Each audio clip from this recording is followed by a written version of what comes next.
네, 오늘 우리가 함께 읽은 이 본문을 좀 쉽게 풀어서 이야기하면 결국 그런 거죠. 우리가 이 세상에 살아갈 동안에 집중해야 될 곳에 집중하는 삶을 살아야 한다라는 것입니다.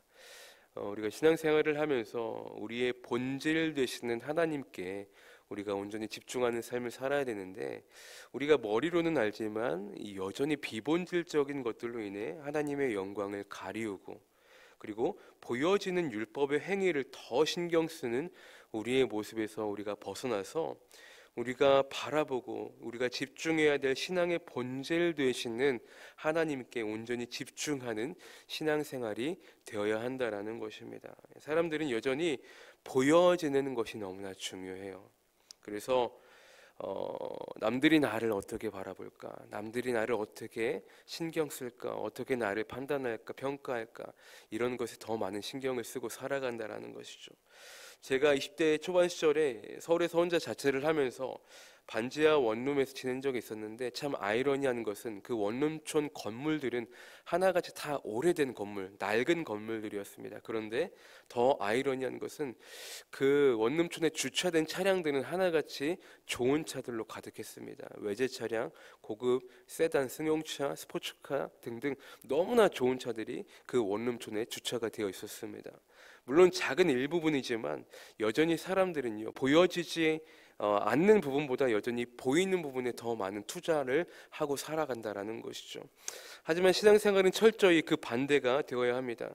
신앙생활 또한 보여지는 것에만 우리가 치중하게 되면 우리는 오늘 본문에 나와 있는 것처럼 율법 행위에 속한 저주 아래에 있는 사람들로 살아갈 수밖에 없다라는 것이죠. 그래서 우리가 신앙생활은 더욱이 보여지는 것보다 보여지지 않는 내면, 나의 영을 더 잘 가꾸고 신경 쓰고 여전히 보이지는 않아도 날 위해 일하시는 주님께 집중하는 것, 그분을 신뢰하는 것, 그분을 위해 믿음으로 살아가는 것, 그것이 우리의 신앙생활이 되어야 한다라는 것입니다. 오늘 본문을 통해 계속적으로 강조하고 있는 것은 껍데기 신앙 같은 그러한 율법 행위로는 그 누구도 의롭게 될 수가 없음을, 오직 의인은 믿음으로 말미암아 영생을 얻는다라는 것을 이야기하고 있는 것입니다. 자, 본문 10절 말씀을 함께 보실까요? 10절, 무릇 율법 행위에 속한 자들은 저주 아래 있나니 기록된 바 누구든지 율법책에 기록된 대로 모든 일을 항상 행하지 아니하는 자는 저주 아래에 있는 자라 하였습니다. 지금 바울이 이 율법책에 기록된 모든 일을 지키지 아니하는 자는 저주 아래 있다라고 합니다. 율법의 일부분이 아니라 율법의 완전성을 이야기하면서 일부분이라도 작은 것 하나라도 지키지 못하면 저주를 받을 것이라는 것을 신명기의 말씀을 인용하면서 이야기하고 있는 것이거든요. 이 말씀이 신명기의 말씀을 인용한 건데, 신명기 27장 26절에 보시면 이렇게 기록되거든요. 이 율법의 말씀을 실행하지 아니하는 자는 저주를 받을 것이라 할 것이요 모든 백성은 아멘 할 것이라, 이렇게 이야기하거든요. 여러분, 그런데 생각해 보세요. 율법을 완전하게 지키며 살아갈 수 있는 사람들이 있을까요? 절대로 없죠. 작은 것 하나라도 주신 율법 가운데 지키지 못하는 것이 분명히 있을 것이라는 말이죠. 그래서 모두 저주 아래에 있는 거예요. 그래서 사람은 더욱이 자기의 힘으로는, 스스로의 노력으로는 그 누구도 의롭게 될 자가 아무도 없다라는 것입니다. 본문 11절에 뭐라고 이야기합니까? 또 하나님 앞에서 아무도 율법으로 말미암아 의롭게 되지 못할 것이 분명하니 이는 의인은 믿음으로 살리라 하였습니다. 이 세상의 모든 사람들은 절대로 율법에서 완전한 사람들이 없어요. 그것은 율법 시대라고 일컫는 구약 시대에도 마찬가지였다라는 거예요. 그래서 바울은 이 신명기의 말씀을 인용하면서 그 시대에도 하나님 앞에서 그 누구도 의롭게 되는 그 근거가 율법에 준수하여 있지 않았음을 오늘 본문 11절 끝에 있는 이 선지자 하박국의 말씀을 보여주는 것입니다.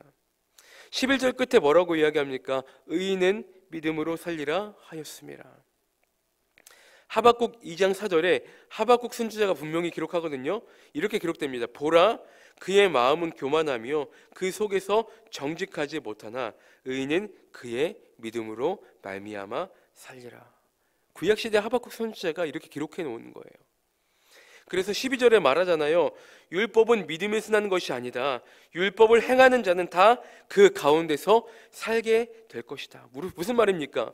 죄는 또 다른 죄를 낳는 것처럼 율법이 믿음으로 나아가는 좋은 예가 되면 참 좋겠지만, 아이러니하게도 율법은 더 많은 율법을 낳게 되고, 율법은 또 다른 율법을 낳게 되고, 결국 그 율법을 이어가게 될 뿐이라는 거예요. 결국 스스로 그 율법이라는 감옥 안에 나 자신을 가둬놓고 그 안에서 헤어나오지 못하는 삶을 살아갈 수밖에 없다라는 거예요.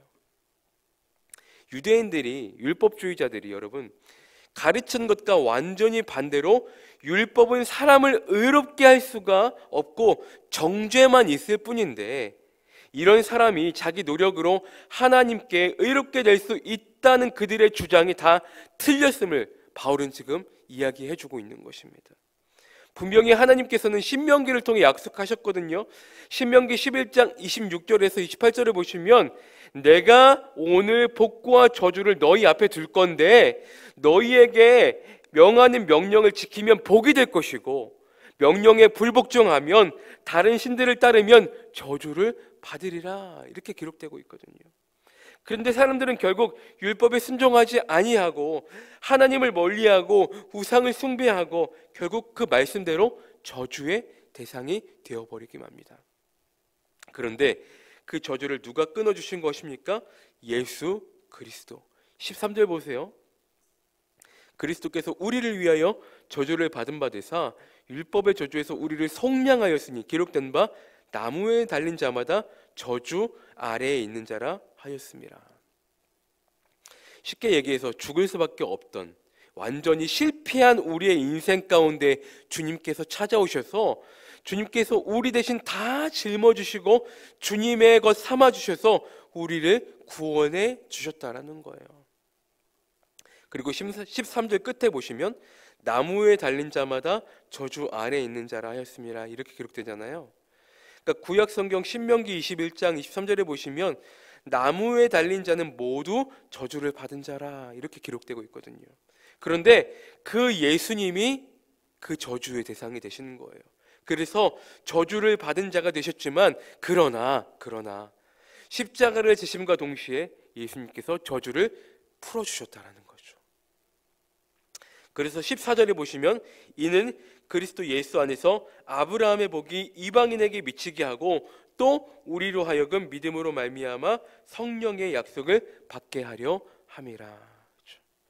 주님의 십자가 사건으로 인해 하나님과 우리 사이에 모든 벽이 허물어졌고 아브라함에게 주셨던 그 복이 지금도 계속적으로 이어지고 있으며 그 복이 누구에게도, 이방인에게도, 그리고 즉 주님을 모르는 우리가 전해야 할 사람들에게도, 그리고 또 우리에게도 전해짐으로써 하나님의 생명 곧 성령을 받을 수 있게 되었다라고 바울은 오늘 이 편지를 통해 이야기하고 있는 것입니다. 사랑하는 성도 여러분, 의로우신 예수님께서는 이 십자가 사건을 통해서 우리 때문에 저주를 자기 몸에 짊어지셨습니다. 그리고 우리를 위해 그 저주를 풀어주셨습니다.